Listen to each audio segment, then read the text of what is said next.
18주입니다. 그리고 10월 달이 벌써 됐죠. 10월 첫째 주 예배에 나오신 여러분들을 주님의 이름으로 환영하고 축복합니다.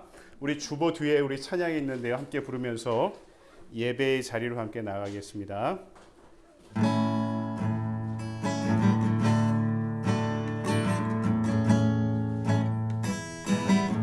날 구원하신 주 감사, 모든 것 주심 감사, 지난 추억에 내 감사, 주 내 곁에 계시네. 향기로운 봄철에 감사, 외로운 가을 날 감사, 사라진 눈물도 감사, 나의 영혼 감사해. 응답하신 기도 감사, 거절하신 것 감사, 헤쳐나온 풍랑 감사, 모든 것 채우시네. 아픔과 기쁨도 감사, 절망 정의로 감사, 증량 못할 은혜 감사, 계신 사랑 감사해. 길가에 장미꽃 감사, 장미가시도 감사, 따스한 가정 희망 주신 것 감사, 기쁨과 슬픔도 감사, 하늘 평안을 감사, 내일의 희망을 감사, 영원토록 감사해. 아멘. 할렐루야. 우리 앞뒤자로 인사할까요? 사랑합니다. 환영합니다. 뵙게 되어서 감사합니다. 우리 그 밑에 있는 찬양 함께 부를까요?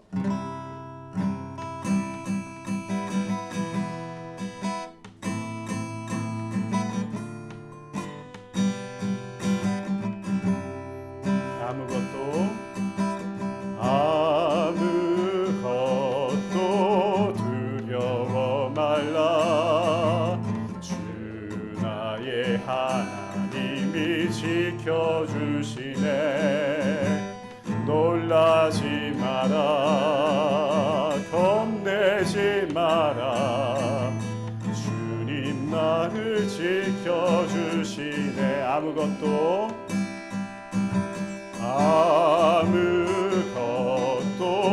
두려워 말라. 주 나의 하나님을 지켜주시네. 놀라지 마라, 겁내지 마라. 주님 나를 지켜주시네. 내 맘에 헤매여 지칠지라도 주님 나를 지켜주시네.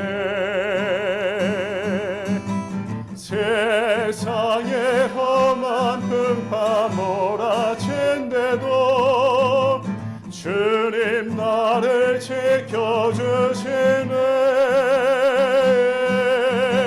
주님은 나의 산성, 주님은 나의 요새, 주님은 나의 소망, 나의 힘이 되신 여호와. 아무것도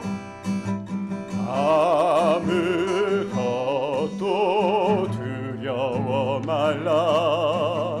주 나의 하나님이 날이 지켜주시네. 놀라지 마라, 겁내지 마라. 주님 나를 지켜주시네. 내 맘이 힘에 겨워, 내 맘에 힘에 겨워 지칠지라도 주님 나를 지켜주시네. 세상의 험한 풍파 몰아친데도 주님 나를 지켜주시네.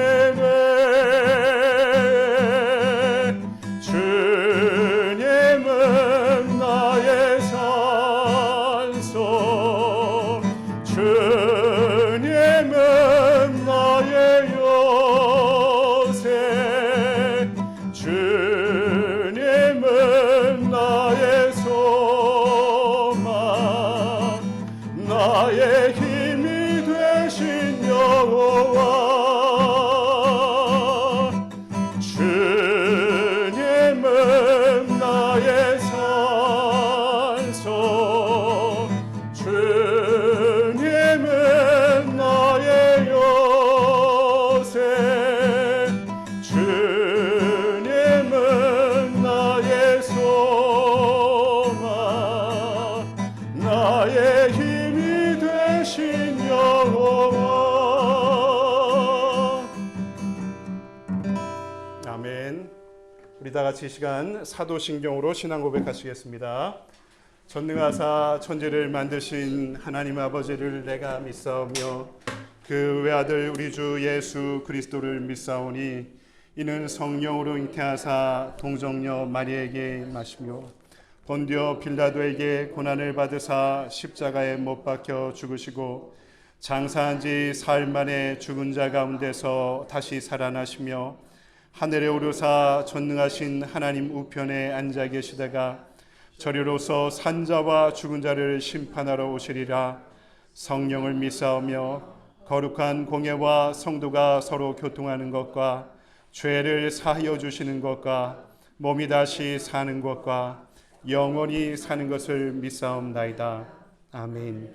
다시 일어나셔서 송영의 찬송 함께 부르십니다.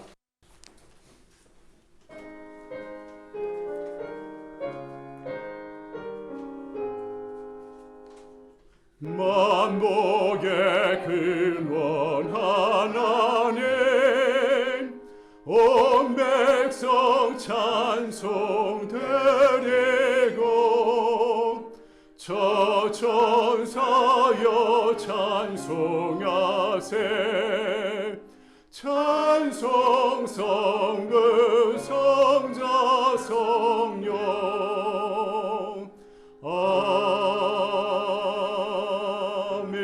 아멘. 오늘 이 시간에 예배를 위해서 우리 김 집사님 나오셔서 대표로 기도 인도해 주시겠습니다. 다 함께 기도드리겠습니다. 사랑하는 하나님 아버지, 오늘 거룩한 주일을 맞아서 저희 산림교회 가족들이 한자리에 모였습니다. 저희들 모두 마음을 깨끗하게 하고 신령과 진정으로 주님께 닿는 귀한 예배를 드릴 수 있기를 기도합니다. 지금 세상에는 전쟁과 자연재해로 많은 사람들이 어려움에 처해 있습니다. 주님의 제자된 저희들, 그들의 아픔과 고통을 진정으로 공감하고 안타까운 마음으로 그들을 위하여 기도하게 하시고 할 수 있는 모든 사역을 하게 하여 주옵소서. 또한 가깝게는 교회 안에 이 지역의 힘들고 어려운 이웃들을 위하여 기도하며 위로하며 사역하여 저희가 그리스도의 향기가 되게 하시고 편지가 되게 하여 주옵소서. 저희 사랑하는 산림교회, 저희들의 작은 비전으로 그리고 믿음으로 시작한 지 이제 5개월의 시간이 흘렀습니다. 겸손한 믿음과 깊이 있는 영성, 치열한 말씀의 능력을 갖추신 저희 이준현 목사님, 이 주님의 몸된 교회를 이끌게 하심을 감사드립니다. 더욱 성령의 능력을 부어주셔서 이 산림교회를 진정한 주님의 제자들을 길러내는 교회의 본질적 역할을 할 수 있도록 축복하시고 또 인도하여 주옵소서. 새로운 예배의 처소와 다음 세대의 제자들을 양육할 수 있는 귀한 교역자를 보내주심을 믿고 감사드립니다. 오늘 저희들의 교회가 미래의 새 세대의 교회로 더욱 강성하여져서 이 사회의 크고 소중한 희망과 소망이 되게 하여 주옵소서. 주님, 오늘도 주님을 찬양하고 예배합니다. 그 놀라우신 사랑을 감사드립니다. 오늘 저희 살림교회의 이 예배가 주님 기뻐하시는 예배가 되기를 간절히 소망하며 이 모든 말씀 우리 주 예수 그리스도의 이름으로 기도드리옵나이다. 아멘. 아멘. 감사합니다. 우리 교회 소식을 함께 나누도록 하겠습니다. 오늘 저희 교회 우리 새로 방문한 분들이 계십니다. 우리 김재숙 집사님이신가요? 그리고 김재정이라고 하셨나요, 성도님? 예, 친구분 함께 오셨는데요. 잠깐 자리에서 일어나셔서 큰 박수로 환영해 주시기 바랍니다. 예, 환영합니다. 축복합니다. 예, 그냥 하지 마시고 끝나고 친교도 함께 나누시고 가시면 좋을 것 같습니다. 저희가 이제 교회에 여러 가지 예정된 계획들이 있는데요. 10월 17일이죠. 야외 예배를 가게 됩니다. 우리 그 자세한 주소는 제가 카톡방을 통해 안내해 드리도록 하겠고요. 헬렌 조지아 옆에 있는 팍인데요. 우리 셋째 주에는 야외 예배를 가고요. 넷째 주부터 10월 22일 주일부터 우리 109번 아시 옆에 있는 파운테인 처치 미국 교회에서 예배를 그때부터 드릴 계획입니다. 아직 계약서를 다 쓰지는 않았는데요. 그때부터는 우리가 새로운 예배 장소에서 예배 드리게 되고 11월부터 또 유수 전도사님 모시고 유수와 EM 사역도 새롭게 시작할 계획입니다. 우리가 계획한 거지만 하나님의 인도하심 가운데 이루어질 수 있도록 여러분 위에서 계속 기도해 주시기를 부탁드리도록 하겠습니다. 다른 내용 주보 참고해 주시고 계속해서 우리 성경 공부하고 있는데요. 오늘은 제6차 6주차 공부를 함께 진행하도록 하겠습니다. 이 시간 다 같이 자리에서 일어나셔서 213장 1절 부르시면서 준비하신 예물 하나님께 드리겠습니다.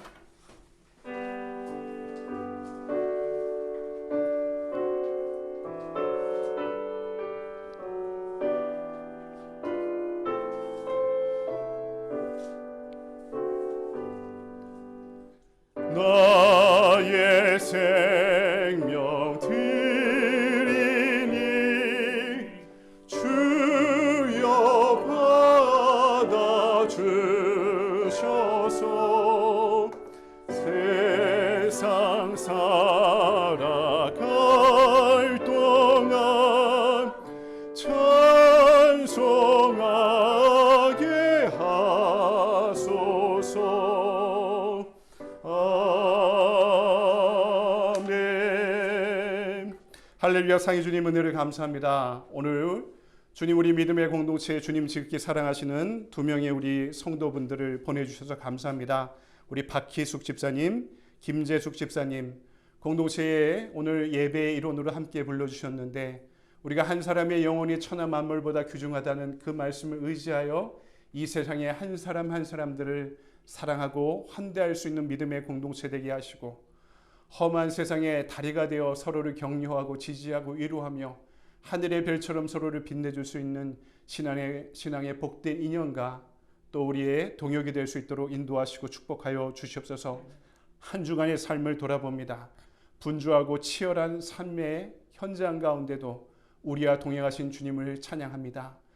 주님, 우리와 동행하신 주님께 감사하며 지금 이 예물 드릴 때 온전히 흠양하시고 이 예물에 담긴 우리의 정성과 지고지순한 가치와 주님을 향한 사랑의 고백을 함께 흠양하여 주셔서 우리가 살아가는 동안 주님 우리를 축복하실 때 우리의 믿음이 자라고 자라 우리의 몸도 하나님이 기뻐 받으시는 거룩한 산제물로 드릴 수 있는 믿음의 성장이 이루어질 수 있도록 인도하시고 축복하여 주시옵소서.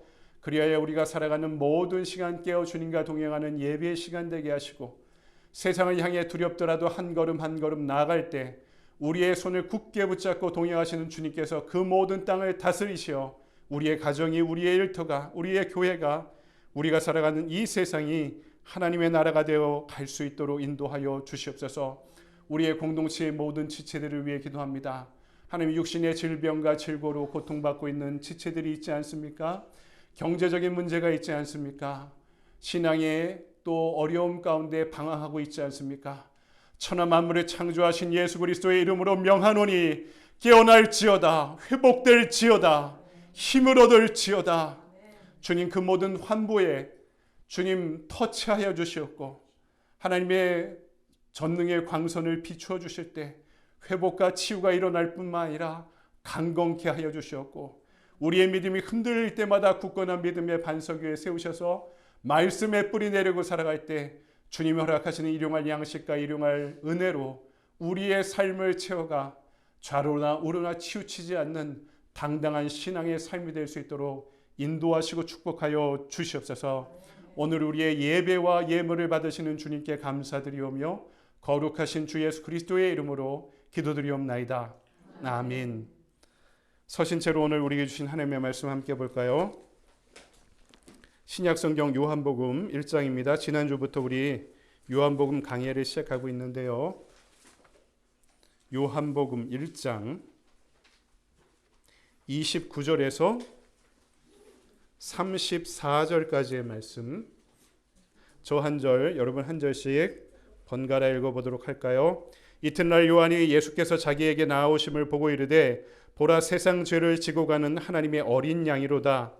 내가 전에 말하길 내 뒤에 오는 사람이 있는데 나보다 앞선 것은 그가 나보다 먼저 계심이라 한 것이 이 사람을 가리킴이라. 나도 그를 알지 못하였으나 내가 와서 물로 세례를 베푸는 것은 그를 이스라엘에 나타내려 함이라 하니라.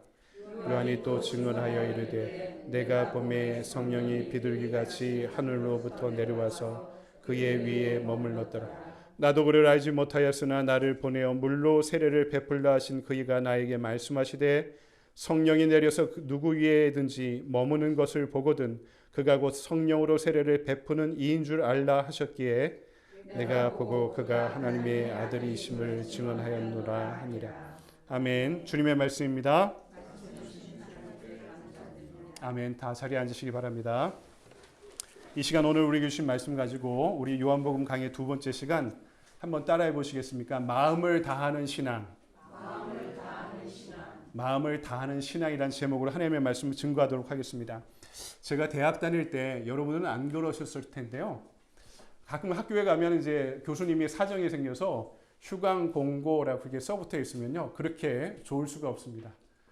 뭐 등록금이 이렇게 비싼데 어떻게 그럴 수 있냐 이렇게도 이야기할 수 있겠지만 그냥 그 휴강이 돼서 친구들이랑 찻집에 가거나 아니면 시내에 나가가지고 그냥 오손도손 앉아서 이런 이야기 저런 이야기 나누는 시간이 그렇게 좋지 않을 수가 없었습니다. 그러던 중에 제가 대학원에 들어가게 됐는데 제가 학부도 오래 다녔습니다. 남들보다 4학년에 졸업을 못하고 5학년 1학기까지 다녔는데요. 제가 1학년 때 저희 감신대가 총장님이나 어떤 교수님 한 분을 교단에서 쫓아냈어요. 그래서 그걸 반대하느냐고 2학기 한 학기를 보이콧을 하고 2학년 되니까 저희 학교가 한국에서 제일 오래된 신학대학이거든요. 1887년에 배제학당과 함께 아펜젤러 선교사가 세운 학교인데 이 고유한 학교를 아무도 모르게 이사회에서 음성에 땅을 사놓고 음성에 신학교를 만들어서 거기로 옮길 마스터 플랜이라는 걸 세워놨다는 걸 발견이 돼가지고 우리는 절대 못 간다 하고 2학기를 또 보이콧했던 것이죠. 그러니까 졸업할 때가 되니까 수업 일수가 모자라가지고 한 학기를 더 다녀야만 했습니다. 억지로 다녀서 졸업을 했는데 근데 대학원에 가서 참 감사하게도 좋은 선생님을 만났습니다. 저에게 학문의 길을 알려주시고 신학의 길을 알려주신 선생님을 만났는데 대학원에 가서는 대학교까지는 솔직히 초등학교, 중학교, 고등학교, 대학교까지는 제 생각에는 솔직하게 아버지한테 혼나지 않을 정도로만 공부했던 것 같습니다. 공부의 기쁨이 무엇인지 전혀 모르고요. 그냥 혼나지 않을 정도만 공부하면 되겠다라고 공부했는데 대학원을 가서 전공을 선택하니까 공부를 하는 게 너무 좋은 겁니다. 20대 후반이 되어 중후반이 되어서 처음으로 공부가 행복하다, 공부가 기쁘다라는 것을 처음 경험하게 되었던 거죠.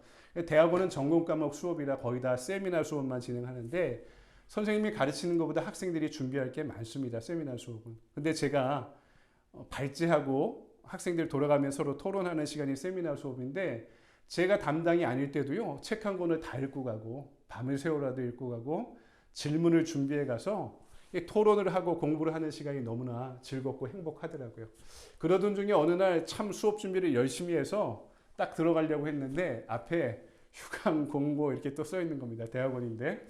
근데 너무 아쉽더라고요. 공부를 너무 많이 준비해 갔는데 또 질문할 거리, 토론할 정도를 많이 생각해 놓고 오늘 수업 시간에 이런 얘기를 하면 좋겠다라는 또 생각을 많이 하고 수업에 준비하며 참여했는데 그 수업이 못 되니까 그렇게 아쉬워하고 있는 저 자신의 모습을 발견하게 되었던 거죠. 아무래도요, 그 수업에 공부하는 것에 마음을 다하고 있는 저 자신의 모습을 발견했기 때문이라고 생각합니다. 보통 이런 이야기를 많이 하죠. 최선을 다한다 하는 말과 저는 마음을 다한다 라는 표현이 사전적으로는 다르지 않을 수 있어도요, 이것은 삶의 태도에 충분히 다른 표현이라고 저는 생각합니다. 최선을 다한다 하는 것은 우리가 할 수 있는 한 성실히 임한다라는 뜻이고요. 마음을 다한다는 것은요, 마음과 뜻을 다하는 거룩한 태도를 지칭하는 것이라고 저는 생각을 합니다. 상투적으로 최선을 다한다 하는 표현은 누구나 쓸 수 있지만 마음을 다한다, 성심을 다한다라는 표현으로는요, 아무나 아무 일에나 우리가 덧붙여 사용할 수 없는 그런 표현인 것 같습니다. 마음을 다한다는 것은요, 이것이 나한테 행복하다는 것입니다. 내가 이것에 인생을 걸겠다.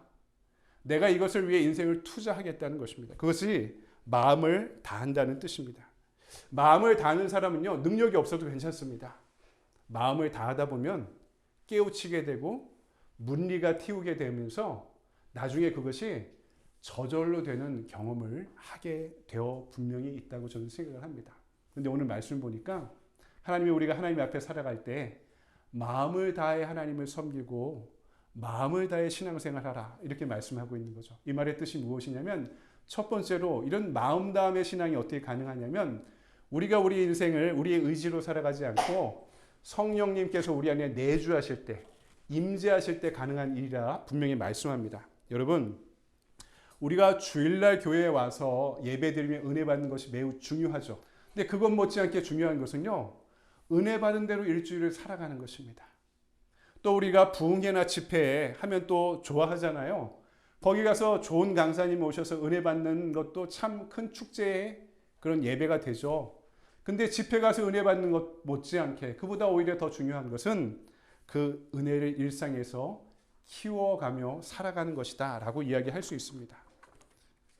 여러분, 제가 중고등학교 다닐 때 다니던 서울의 모 교회가 신림동에 있는 교회는 생명수 교회였습니다.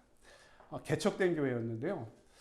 제가 다닐 때 중1부터 그 교회를 다녔는데 어른들이 한 50여 명, 출석교인들이, 중고등부 학생들이 한 50여 명, 대학생 청년들이 한 20여 명, 출석교인들이 그런 교회예요. 아주 참 가족 같은 교회였습니다. 이 청년부도 얼마나 분위기가 좋냐면요, 방학만 되면 매일 모이는 거야.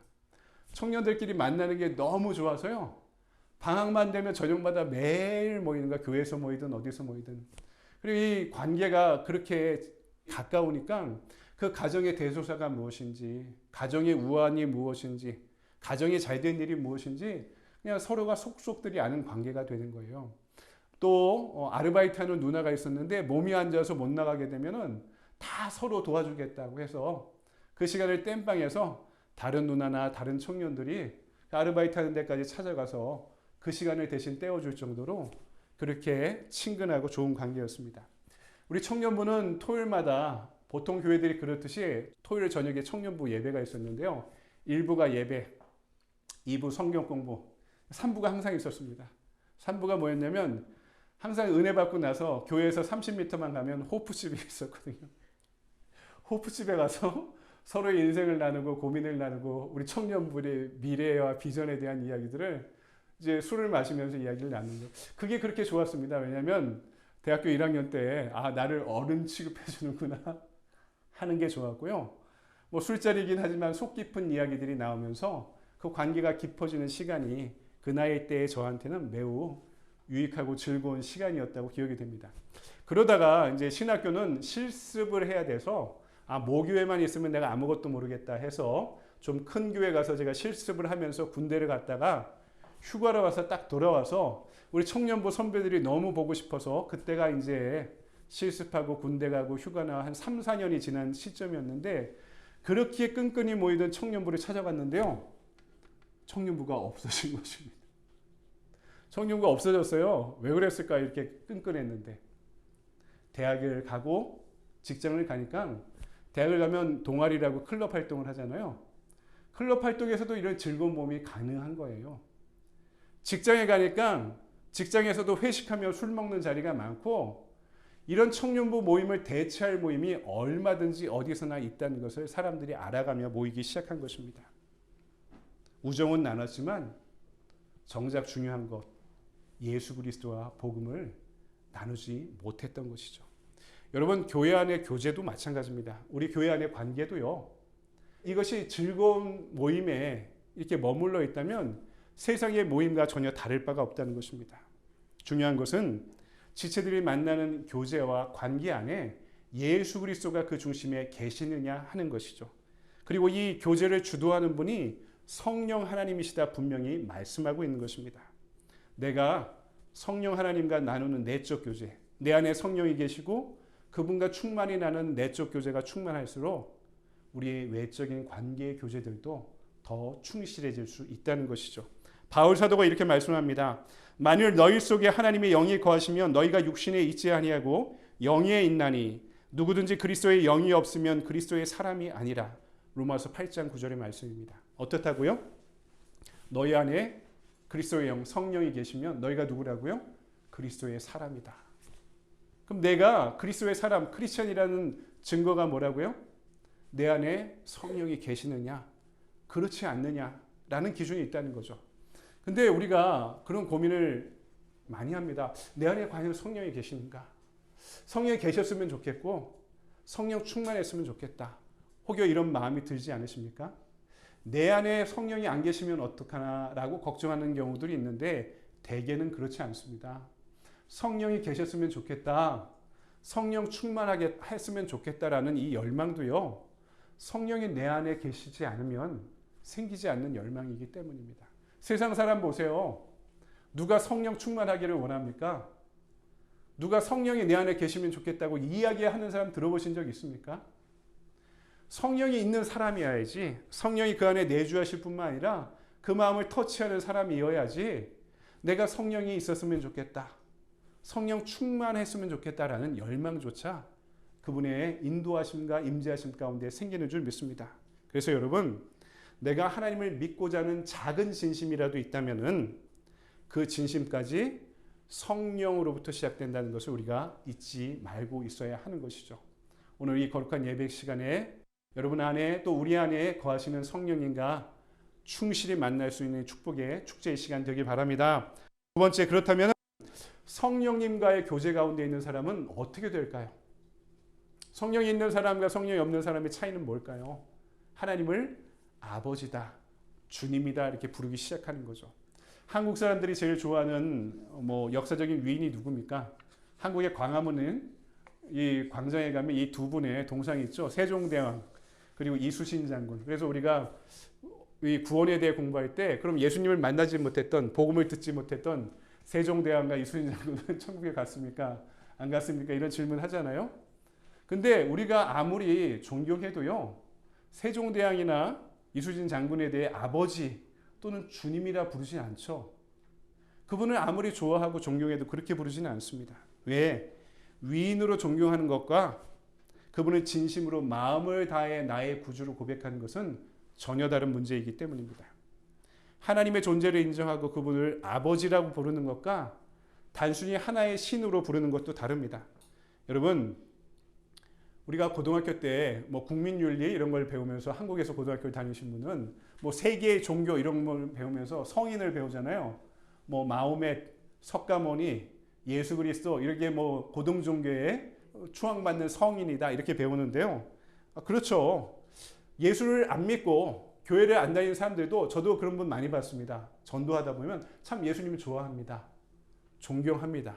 참 그분은 성인인 것 같습니다. 그분의 말씀은 좋은 것 같습니다. 이렇게 이야기하는 분들도 있는데요.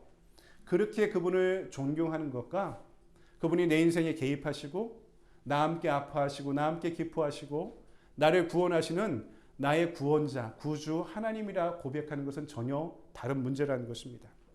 언젠가 몇 년 전에 미국에서 목회하고 계신 선배 목사님 만났는데 아주 그분으로부터 흥미로운 이야기를 들었습니다.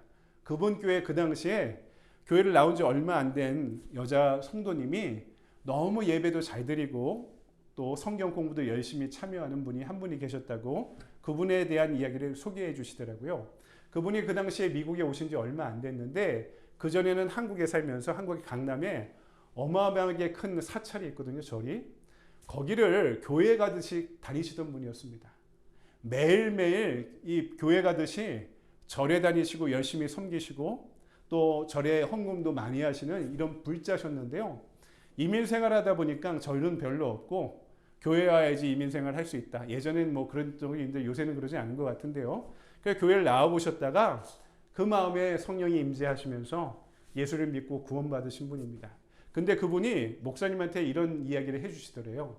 평생을 절에 다니고 지금 이렇게 교회 다니니까 똑같은 점이랑 차이점이 있는 것 같아요, 목사님. 뭐가 똑같아요? 그러니까 스님들도 목사님들도 경전을 연구하고 기도하는 건 똑같은 것 같습니다.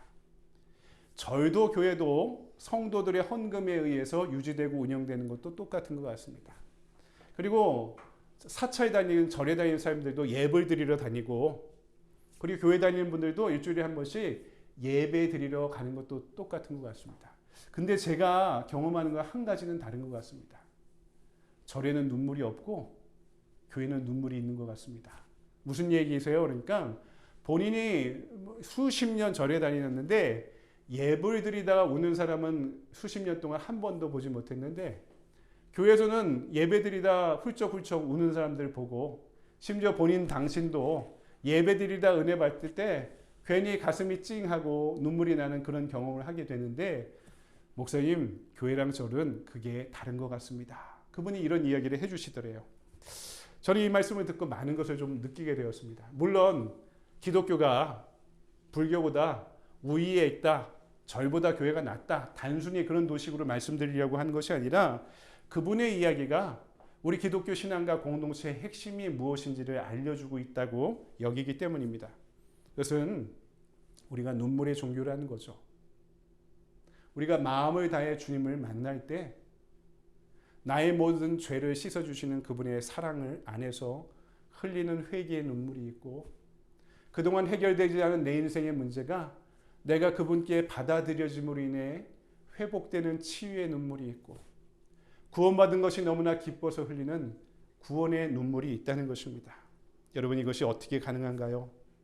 내 안에 성령님과 내가 교제하며 그분을 향해 마음을 다해 나아갈 때 생기는 눈물이라는 것입니다. 여러분 우리도 한 번뿐인 인생이라고 생각하잖아요. 그럼 여러분 멋지게 신앙생활 해야 되겠죠. 다시 이 시간이 우리에게 돌아오지 않은 시간이기 때문에 한 번뿐이 우리에게 주어지지 않은 인생이라면 이 인생을 멋지게 살아야 되겠죠. 어떻게 해요? 마음을 다해 마음을 쏟아 그분을 만나고 성심을 다해 내 인생에 허락한 소명을 갖고 이 세상을 살아가는 것입니다. 그때 우리에게 마음 다함의 감동이 우리에게 주어지며 우리는 그분을 주님이다, 나의 구원자다, 나의 아버지다 고백하게 될 수 있을 줄 믿습니다.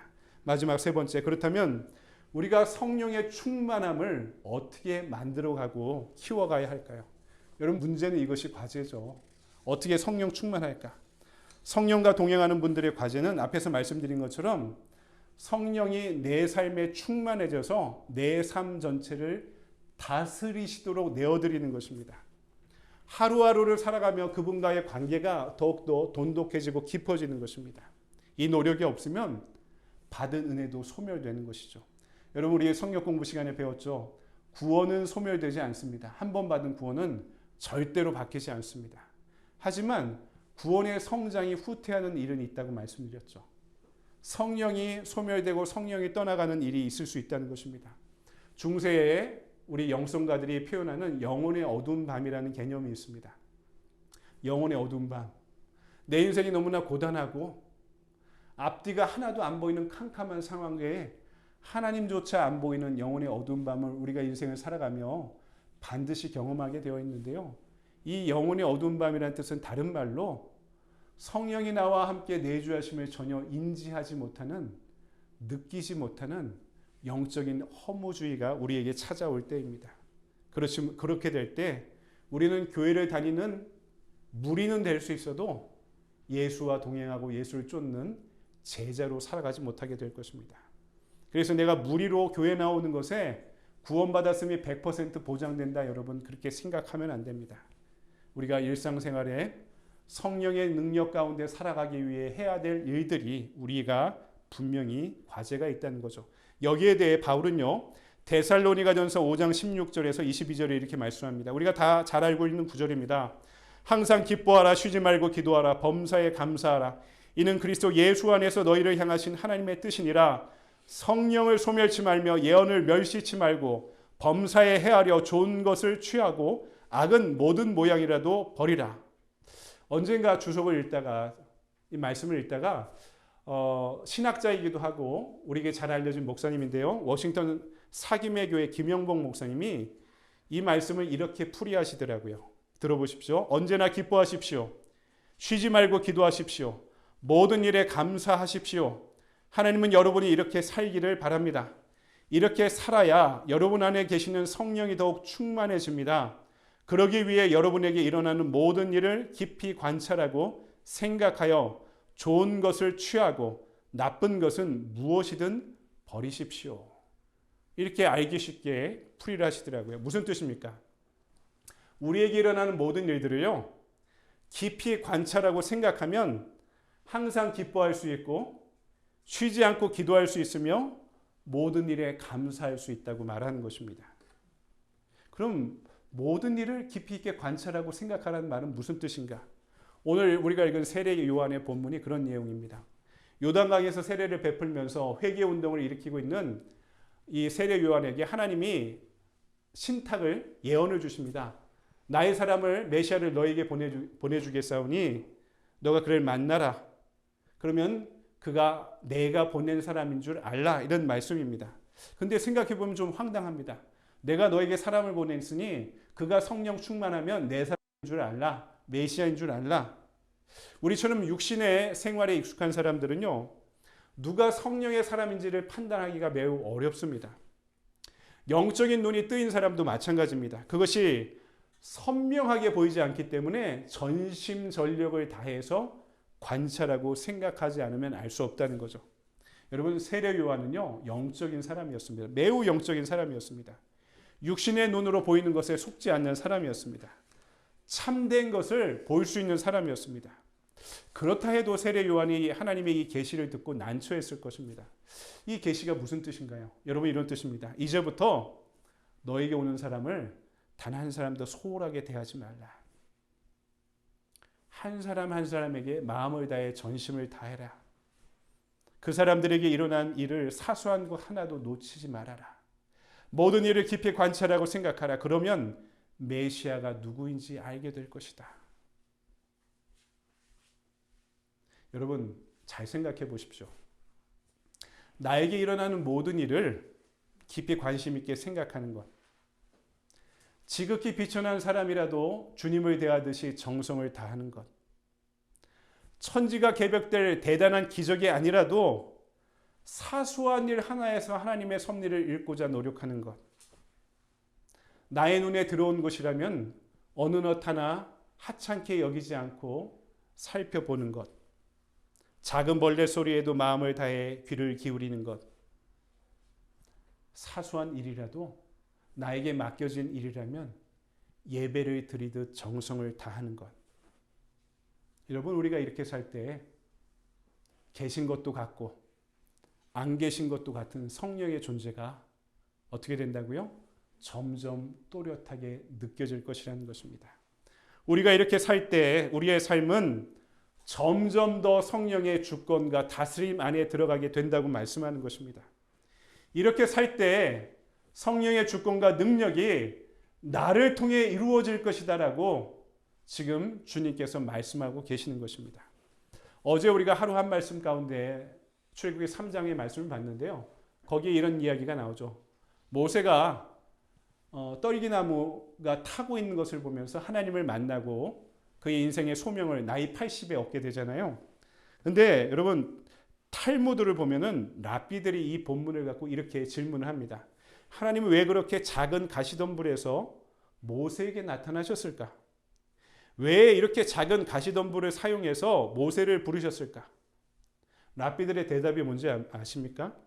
모세가 지금 출애굽기 아침마다 보고 있는데 모세의 인생을 3기로 나눌 수 있다고 그랬죠. 1기는 40년, 왕궁에서 살았던 40년. 2기는 40년, 광야의 목자로 혀가 굳을 정도로 고독하게 살던 40년.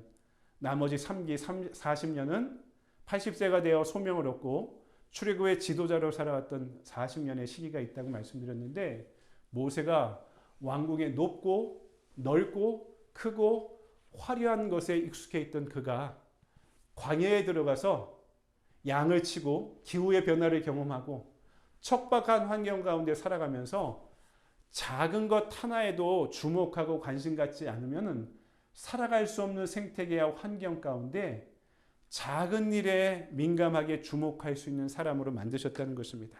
그때 이미 40년 전부터 이미 타고 있던 가시덤불의 불을 40년 만에 발견하게 되었다는 거죠. 호렙산이 얼마나 크겠습니까? 그 큰 산 가운데 타고 있는 가시덤불은 얼마나 작은 것이겠습니까? 그가 40년이 지나야 그걸 볼 수 있는 눈을 얻게 되었을 때 그를 부르시고 민족을 구원할 하나님의 사명을 그에게 허락하셨다라고 탈무드에서 이야기하고 있는 것이죠. 여러분 말씀을 정리합니다. 성령 충만한 가운데 기뻐하지 못할 상황에도 기뻐하는 법을 배우시기 바랍니다. 항상 깨어있어 주님과 대화하는 법을 배우시기 바랍니다. 그러면 모든 일에 감사하는 법도 자연히 배우게 될 것입니다. 그런데 그렇게 하기 위해서는 필요한 것이 있죠. 마음을 다하는 것입니다. 그분을 향해, 그분께서 보내신 사람들을 향해, 죽어가는 영혼들을 향해, 이 땅에 무너져가는 재단을 향해, 나의 가족, 나의 사랑하는 사람들을 향해 마음을 다하는 것입니다. 마음을 다해 주님을 섬기고 사랑하는 태도가 오늘 우리에게 절박하게 필요한 것이죠. 우리가 말세지말이라고 이야기하죠. 무슨 뜻입니까? 세상의 끝이 가까워오고 있다. 이것을 그냥 관용적으로 이야기하는 것이 아니라 진짜 말세지말이라면, 이 땅이 진짜 하나님의 때가 가까워지는 말세지말이라면 우리가 말세지말을 어떻게 살아가야 되겠습니까? 마음을 다해 하나님의 나라와 하나님의 몸된 교회를 위해, 죽어가는 영혼들을 향해, 이 땅에 맡겨진 나의 소명을 향해, 그리고 나의 사람들을 향해 마음을 다하는 것. 이것이 우리가 끝까지 포기하지 않고 붙잡아야 될 삶의 자세임을 잊지 마시기 바랍니다. 마음을 다하는 신앙의 축복이 이 거룩한 예배에 참여한 저와 여러분에게 주어지게 되기를 주님의 이름으로 간절히 축원드립니다. 기도하겠습니다. 주님, 우리의 마음의 빈 공간이 너무나 많습니다. 하나님을 위해 채우지 못하고 나의 욕망을 위해 채워왔던 공간이 너무나 많습니다. 하지만 신이셨던 주님께서 인간이 되신 것처럼 나는 십자가에서 죽고 그리스도로 사는 우리의 삶을, 구원을 우리에게 허락하셨사오니 이제는 그 마음 가운데 주님이 더 채워지게 하시고, 주님의 은혜를 더 채우게 하시고, 주님의 사랑을 채우게 하시고, 주님의 나라를 채우게 하시고, 죽어가는 영혼들에 대한 관심과 사랑을 채우게 하시고, 우리의 교회를 채우게 하시고, 이 땅에 이 교회와 우리에게 허락하신 사명을 채우게 하여 주시옵소서. 그래야 언젠가 우리도 주님으로 인해 족합니다. 주님으로 인해 만족합니다. 주님으로 인해 행복합니다. 고백할 수 있는 마음 다함의 신앙인들이 될 수 있도록, 그리하여 성령의 일을 분별하고 성령의 주권과 능력 가운데 살아갈 수 있는 권능 있는 삶을 살아갈 수 있도록 우리를 인도하시고 강권하시고 축복하여 주시옵소서. 거룩하신 주 예수 그리스도의 이름으로 감사하며 기도드리옵나이다. 아멘. 다 제자리에서 일어나셔서 우리 결단의 찬송 183장 주신 말씀 기억하며 찬송하고 우리 축도로 예배를 마치겠습니다.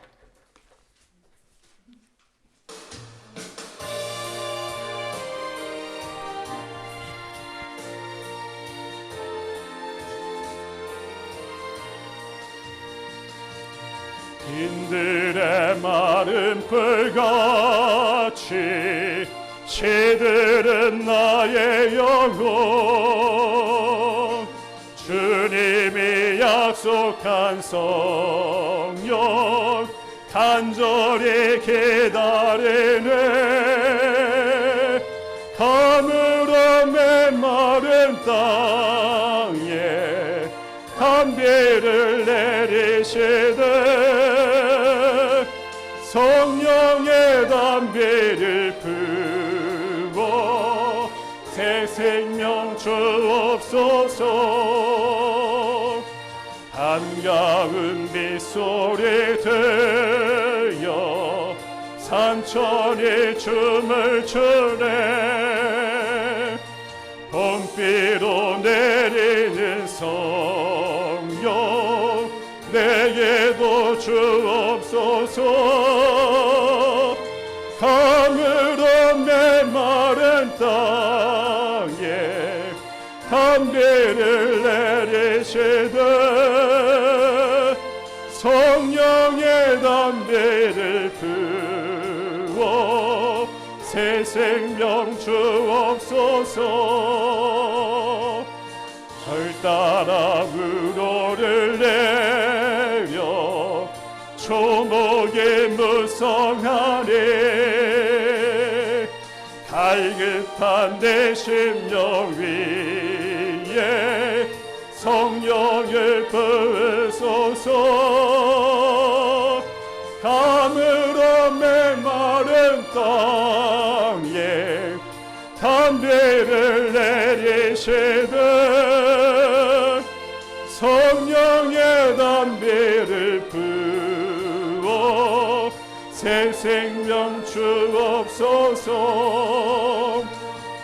참되신 사랑의 원약 어길 수 있사오야 오늘의 급족한 은혜 주실 줄 믿습니다 가물어 메마른 땅에 담비를 내리시되 성령의 담비를 부어 새 생명 주옵소서